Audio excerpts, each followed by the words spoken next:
Lesson 5 सबक 5 असांजो मुल्क। असांजे मुल्क पाकिस्तान जा 4 सूबा सिंध, पंजाब, बलोचिस्तान ऐं खैबर पख्तूनख्वा आहिनि।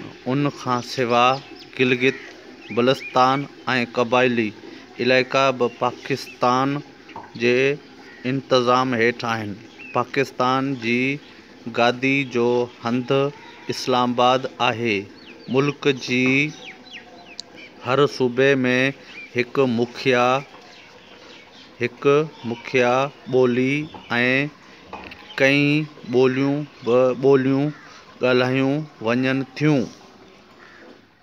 अहिड़ी रीति हर सूबे जी पंहिंजी सक़ाफ़त ऐं रहणी कहिणी आहे। सिंध पाकिस्तान जो क़ुदरती वसीलनि सां मालामाल सूबो आहे। कराची सिंध जी गादी जो हंधु आहे। सिंध जे वॾनि शहरनि में हैदराबाद, सखर, लालकानो, नवाबशाह, मीरपुर ख़ास, ठठो, दादू, शिकारपुर, जैकमाबाद, बद्दीन, खैरपुर ऐं ॿिया अची वञनि था।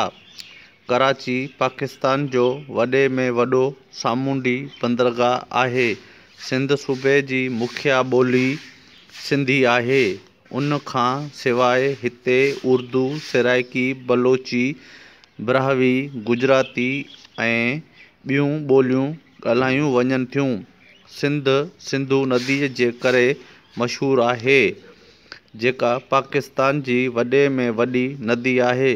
दुनिया जे क़दीम तहज़ीब मोहन-जो दड़ो पिणु सिंध में आहे।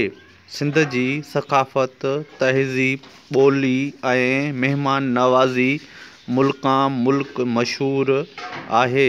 अजरक ऐं सिंधीअ टोपीअ सिंध जी सक़ाफ़त जो ख़ासि निशान आहे।